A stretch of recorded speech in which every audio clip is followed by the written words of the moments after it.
Halo semuanya, selamat datang di channel Cerita Film. Saya doakan kalian semuanya dalam keadaan sehat walafiat dan dimudahkan segala urusannya.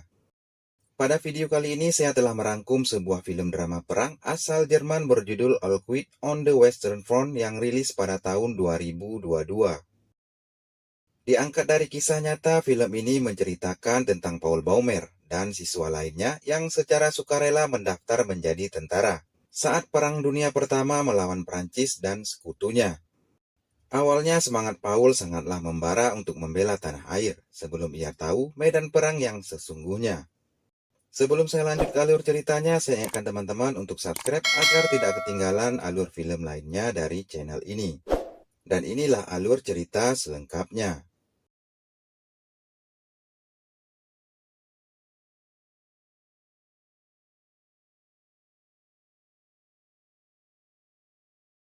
Di awal film, banyak tentara Jerman tewas di medan pertempuran. Di parit pertahanan, seorang tentara Jerman bernama Henry terlihat sangat ketakutan. Namun, ia diperintahkan oleh komandannya untuk keluar dari parit dan menyerang pihak musuh. Setelah keluar dari parit, Henry terus berlari ke arah musuh yang saat itu terus menyerang mereka. Setelah mendekati musuh, naasnya Henry malah kehabisan peluru. Ia pun menyerang musuh menggunakan sekop kecil. Setelah pertempuran itu, banyak tentara Jerman yang tewas, termasuk Henry. Mereka pun dikuburkan dalam satu lubang besar. Tentara yang tewas ini pun diambilkan seragam dan sepatunya untuk dicuci dan dijahit kembali untuk diberikan kepada tentara-tentara yang baru nantinya. Kemudian adegan berpindah ke Jerman Utara tahun 1917 saat musim semi. Di tahun itu, Perang Dunia Pertama memasuki tahun ketiga. Kemudian, seorang siswa bernama Paul Baumer dengan sepedanya menuju ke sekolah. Sampai di sekolah, ia bertemu dengan teman-temannya bernama Albert, Franz, dan Ludwig. Paul yang belum cukup umur saat itu memalsukan tanda tangan ibunya agar ia bisa ikut berperang bersama teman-temannya. Di sebuah ruangan, kepala sekolah memberikan pidato patriotik kepada siswa-siswa yang akan ikut berperang atas langkah berani yang mereka ambil. Lalu, ia mengatakan beberapa pekan ke depan, Jerman akan memenangi perang dan akan menguasai kota Paris. Kata-kata inilah yang membuat siswa-siswa di sekolahnya sangat bersemangat untuk ikut berperang di front barat melawan Prancis dan sekutu. Tibalah hari di mana Paul dan teman-temannya diberikan seragam militer. Dan tanpa Paul sadari, baju yang diberikan kepadanya adalah baju Henry, tentara yang sebelumnya tewas di medan pertempuran. Mereka pun dengan bangganya memakai seragam yang diberikan. Beberapa hari kemudian mereka pun diberangkatkan ke Prancis Utara menuju front barat. Sebelum sampai di sana, mereka dicegat oleh seorang dokter untuk meminjamkan mobil mereka. Dokter ini menjelaskan ada 40 prajurit sedang sekarat yang harus dievakuasi. Lalu, mereka pun turun dari mobil dan melanjutkan perjalanan dengan berjalan kaki menuju ke front barat. Di tengah perjalanan, tiba-tiba mereka dikejutkan dengan letusan bom di samping mereka. Lalu, mereka diperintahkan untuk memakai masker gas, agar tidak menghirup gas beracun dari bom tersebut. Ternyata bom ini sengaja diledakkan untuk melihat kesiapan mereka memakai masker gas. Saat Perang Dunia Pertama, bom gas beracun dan senjata kimia mulai digunakan. Setelah itu, mereka melanjutkan perjalanan dan sampailah di parit pertahanan. Dan di sini, seorang tentara mengatakan jika mereka diserang sepanjang malam oleh musuh. Selanjutnya, Paul dan yang lain diperintahkan untuk menguras air menggunakan helm di parit pertahanan karena hujan turun tanpa henti. Paul dan teman-temannya pun mulai merasakan kalau medan perang tak seperti yang mereka bayangkan sebelumnya. Malam harinya, Paul dan Albert bertugas menjaga parit pertahanan. Saat berjaga, Paul mendengarkan suara dari kejauhan. Ia pun membidik dan menembak ke arah suara itu. Tidak berapa lama ia ditembaki oleh musuh Untungnya, tembakan tersebut hanya mengenai helmnya saja. Senior mereka bernama Kat kemudian menjelaskan, posisi mereka terlihat oleh musuh saat Paul menembak terlihat kilatan cahaya dari senapannya. Kat mengatakan setelah menembak mereka harus pindah posisi 10 meter ke kiri agar posisi mereka tidak diketahui oleh musuh. Tidak berapa lama mereka kembali diserang oleh musuh dengan senjata artileri. Serangan tersebut membuat mereka harus bersembunyi dan berlindung ke sebuah bunker. Ludwig, Paul, dan tentara muda lainnya yang berada di dalam bunker sangat panik dan ketakutan. Bukan tanpa alasan, tentara-tentara muda ini tidak dibekali pelatihan yang cukup sebelum terjun ke medan pertempuran. Sementara di luar pihak musuh semakin mendekati mereka. Serangan yang dilancarkan pihak musuh bertubi-tubi membuat bunker mereka pun runtuh. Dan sebagian dari mereka berhasil keluar dari bunker tersebut. Setelah serangan itu, besok paginya Paul yang baru sadar dari pingsannya ditemukan tertimbun balok kayu oleh Albrecht dan tentara lainnya. Terlihat tentara-tentara lain mengevakuasi mereka yang tewas dan terluka. Parit pertahanan pun porak-poranda karena serangan artileri musuh. Karena tidak terluka, Paul pun diperintahkan untuk mengumpulkan tag nama prajurit yang tewas dalam serangan itu. Paul mengumpulkan tag-tag nama prajurit yang tewas. Tanpa sengaja, Paul kemudian menginjak kacamatanya Ludwig. Ia pun terus melakukan tugasnya sambil mencari keberadaan Ludwig. Naasnya, Ludwig ditemukan dalam keadaan yang sudah tidak bernyawa. Melihat temannya tewas, Paul pun tak bisa menahan kesedihannya. Setelah dikumpulkan nama-nama prajurit ini, kemudian didata untuk mengetahui seberapa banyak prajurit yang telah tewas di medan pertempuran. Di kantor Komando Tentara Tertinggi pada 7 November 1918. Dokumen tersebut kemudian diserahkan kepada Matthias Esberger. Matthias merupakan seorang delegasi, di mana dalam dokumen tersebut berisikan nama-nama 40.000 prajurit yang tewas hanya dalam beberapa pekan saja di medan pertempuran. Matthias menginginkan perang segera berakhir karena korban semakin banyak berjatuhan. Setelah menerima dokumen, Matthias kemudian melakukan pertemuan dengan para petinggi militer untuk meyakinkan mereka agar gencatan senjata segera dilakukan. Di wilayah okupasi Prancis, Paul dan Kat berada dalam sebuah mobil truk militer. Setelah turun dari mobil, mereka pun merencanakan untuk mencuri angsa dari petani setempat. Kat kemudian memanjat pagar untuk masuk ke dalam, sementara Paul berjaga-jaga di luar. Aksi mereka ini ternyata dipergoki oleh si pemilik rumah dan mereka pun ditembaki. Untungnya, mereka selamat dengan membawa seekor angsa. Sampai di camp, Paul dan Kat malah dianggap pahlawan oleh teman-temannya karena berhasil mencuri. Mereka pun dengan semangat memasak dan menyantap bersama-sama. Keesokan harinya mereka melihat beberapa orang gadis melewati camp mereka tinggal. Hal ini membuat Albert mencoba menggoda gadis-gadis ini dari kejauhan. Tapi, Franz malah dengan beraninya mendekati gadis-gadis ini untuk memperkenalkan dirinya dan membantu membawa barang-barang mereka. Kawan-kawannya ini malah meremehkan Franz dengan mengatakan bahwa tingkah Franz hanya akan mempermalukan dirinya sendiri. Namun, mereka malah terkejut melihat Franz pergi bersama wanita itu. Lalu, mereka pun melanjutkan pembicaraan tentang hal apa saja nantinya akan mereka lakukan saat perang telah selesai. Malam harinya saat mereka sedang beristirahat, Franz pulang ke camp setelah pergi bersama gadis itu.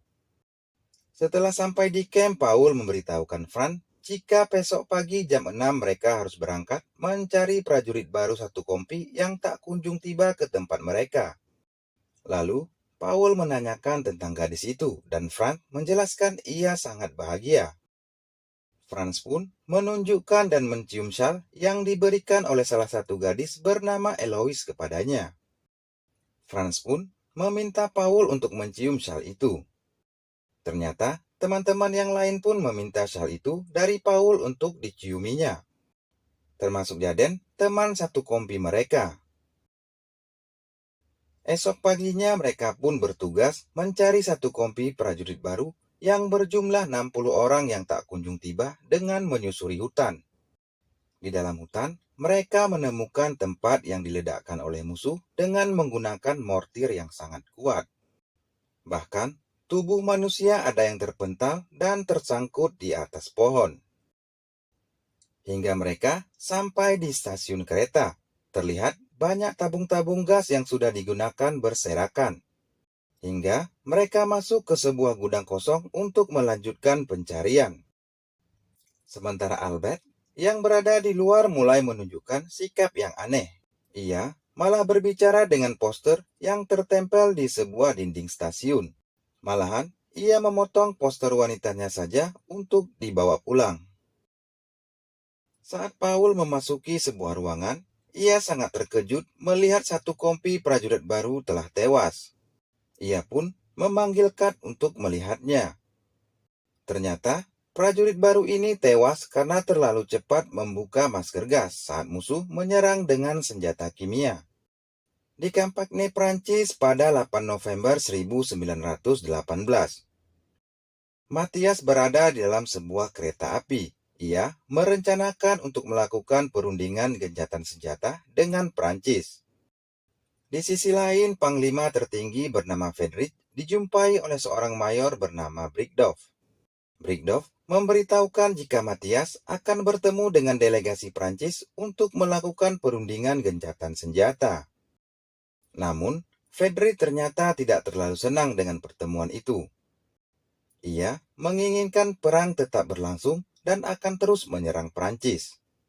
Di suatu malam saat Paul dan lainnya sedang beristirahat, mereka tiba-tiba dibangunkan oleh Kat dan diperintahkan untuk menuju ke medan pertempuran. Sampai di sana, mereka pun bersiap-siap untuk menyerang. Dan Albert kembali menunjukkan sikap anehnya dengan membawa poster wanita yang diambilnya dari stasiun kereta ke medan pertempuran. Di sisi lain, delegasi Jerman yang dipimpin oleh Matias mengadakan pertemuan untuk membahas gencatan senjata dengan delegasi Prancis yang dipimpin oleh Marshal Foch. Pertemuan ini bertujuan untuk mengakhiri perang dan menghindari korban lebih banyak lagi. Matias meminta kepada Marshal Foch untuk dilakukan gencatan senjata baik di darat, laut, dan udara. Setelah Matias meminta, Marshal Foch kemudian menyerahkan sebuah dokumen yang berisikan permintaan Prancis. Ia memberikan waktu 72 jam agar permintaannya dipenuhi tanpa negosiasi. Sebelum 72 jam ini, Marshal Foch menjelaskan perang masih tetap berlangsung. Di sisi lain, Paul dan prajurit lainnya diperintahkan untuk bergerak dan menyerang pihak musuh.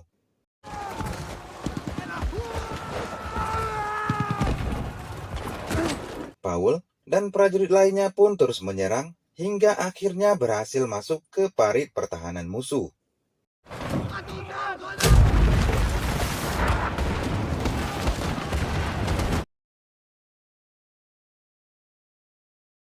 Hanya dalam waktu beberapa menit saja, Paul dan prajurit lainnya berhasil melumpuhkan dan menguasai parit pertahanan musuh. Bahkan, mereka bisa masuk ke sebuah ruangan di mana banyak makanan di dalamnya. Kesempatan ini dimanfaatkan oleh Paul, Kat, dan Jaden untuk makan sepuasnya. Tidak berapa lama meja-meja dalam ruangan itu pun bergetar. Mereka pun keluar dari ruangan tersebut. Dari kejauhan mereka melihat 3 tank musuh bersiap menyerang mereka. Mereka pun menembaki tank itu, namun tiba-tiba tanknya berhenti dan mulai membombardir.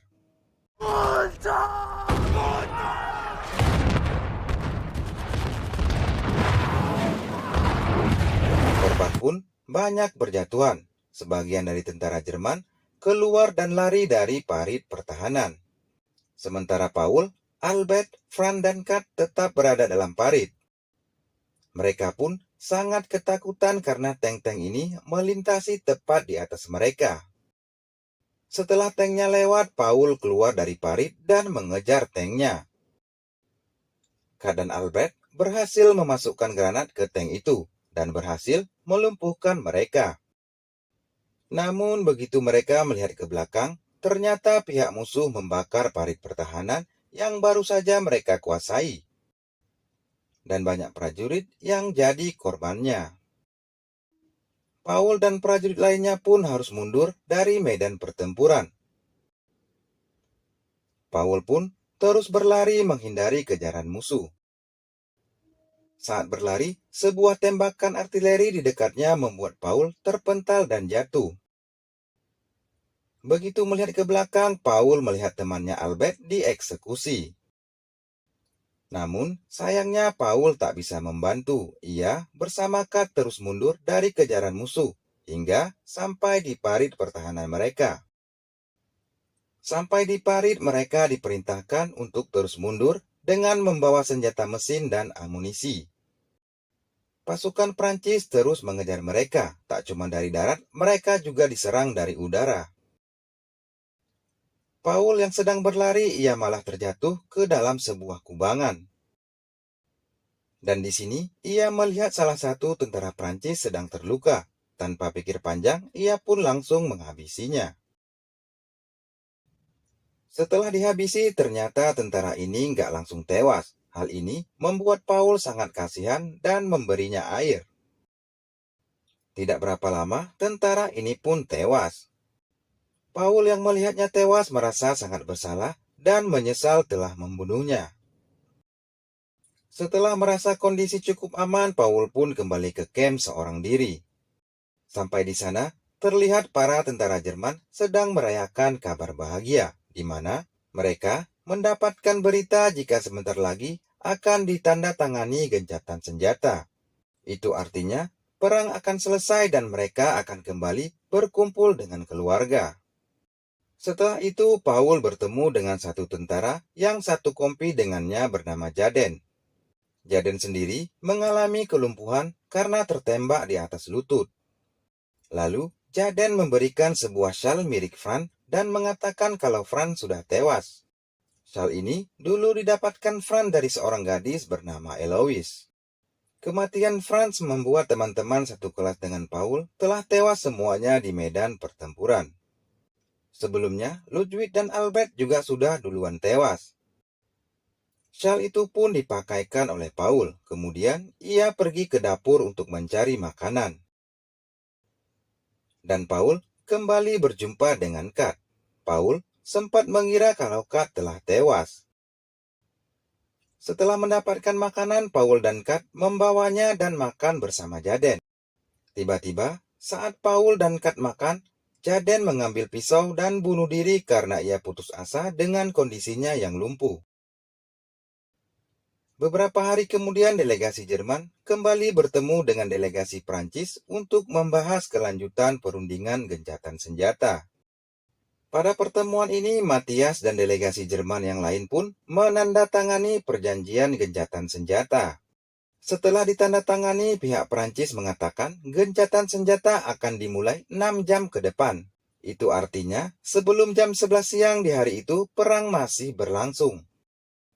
Di sisi lain, Mayor Brikdorf dan Jenderal Frederick sebelum gencatan senjata dimulai dia ingin menyerang dataran Latire. Dataran Latire merupakan tempat yang dikuasai oleh Jerman sebelum akhirnya jatuh ke tangan Prancis. Frederick pun memerintahkan Brikdorf untuk mengumpulkan semua prajurit di halaman depan gedung. Setelah itu, Kat dan Paul mendengarkan pengumuman jika pada hari itu 11 November 1918 pada pukul 11 nanti, perang resmi dihentikan. Tentu saja, kabar ini membuat Kat sangat bahagia. Setelah mendengar kabar itu, Kat yang kelaparan berniat ingin kembali mencuri angsa. Dan Paul juga ikut bersama Kat. Sampai di rumah petani, kali ini giliran Paul lah yang masuk ke dalam, sedangkan Kat berjaga-jaga di luar. Setelah memanjat tembok, Paul pun langsung masuk ke dalam untuk mencuri telur dan angsanya. Naasnya, saat mau mencuri, ia dipergoki oleh anak petani. Paul pun dikurung di dalam kandang angsa. Tidak beberapa lama, Paul berhasil keluar. Bersama Kat yang menunggu di luar, mereka pun berhasil lolos meski petani itu menembaki mereka. Setelah berlari beberapa kilometer, ternyata telur yang sempat diambil oleh Paul pecah di dalam bajunya. Karena kelaparan, mereka pun memakan telurnya mentah-mentah. Kemudian, Kat masuk ke dalam hutan untuk buang air kecil. Setelah buang air, Kat melihat anak petani yang tadi mengarahkan senjata dan menembaki dirinya. Suara tembakan itu didengar oleh Paul. Ia pun masuk ke dalam hutan untuk mencari Kat. Dan Kat saat itu langsung berjalan keluar dari hutan sambil memberitahukan jika anak petani telah menembaki dirinya. Tembakan itu ternyata mengenai perutnya Kat.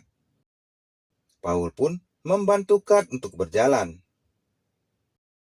Paul pun dengan susah payah membawa Kat sampai ke camp.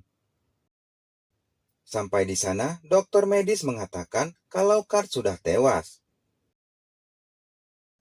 Kepergian Kat membuat Paul sangat terpukul. Kemudian Paul dan prajurit lainnya dikumpulkan di halaman depan di camp mereka. Saat itu, semua prajurit terlihat sangat bahagia karena mereka mengira sebentar lagi mereka akan pulang. Setelah semua prajurit dikumpulkan, Jenderal Frederick malah memerintahkan untuk merebut kembali dataran Latire sebelum jam 11 dan mengakhiri perang. Beberapa prajurit tidak mau mengikuti perintah jenderal. Namun, bagi yang menolak, mereka langsung dieksekusi di tempat.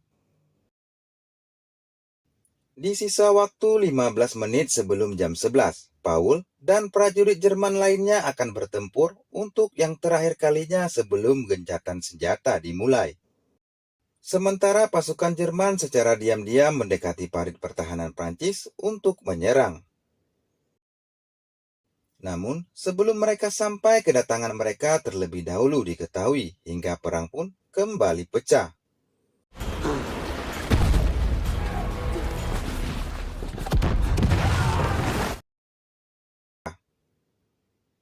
Dan korban kembali berjatuhan dari kedua belah pihak. Paul pun sempat berduel dengan tentara musuh, sebelum akhirnya ia masuk ke parit pertahanan untuk membantu salah satu tentara di sana. Di dalam parit, Paul kembali berduel dengan tangan kosong. Hingga akhirnya, Paul dan tentara Prancis ini terjatuh ke dalam sebuah bunker. Namun, tiba-tiba tentara musuh lain datang dan menusuk Paul dari belakang. Setelah Paul tertusuk, dari luar sana terdengar suara. Jangan menembak lagi, karena sudah jam 11, itu artinya perang telah berakhir. Paul pun berusaha dengan susah payah keluar dari bunker. Setelah keluar, Paul pun melihat keadaan sekeliling yang porak-poranda. Tapi, tidak terdengar lagi suara tembakan. Prajurit yang ia bantu kemudian diperintahkan oleh Mayor Brickduff untuk mengumpulkan teks nama tentara Jerman yang tewas. Ia pun menemukan Paul dalam keadaan sudah tidak bernyawa dengan posisi terduduk.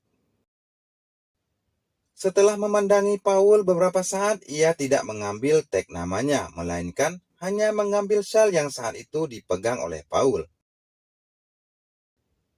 Dan ia pun memakaikan di lehernya.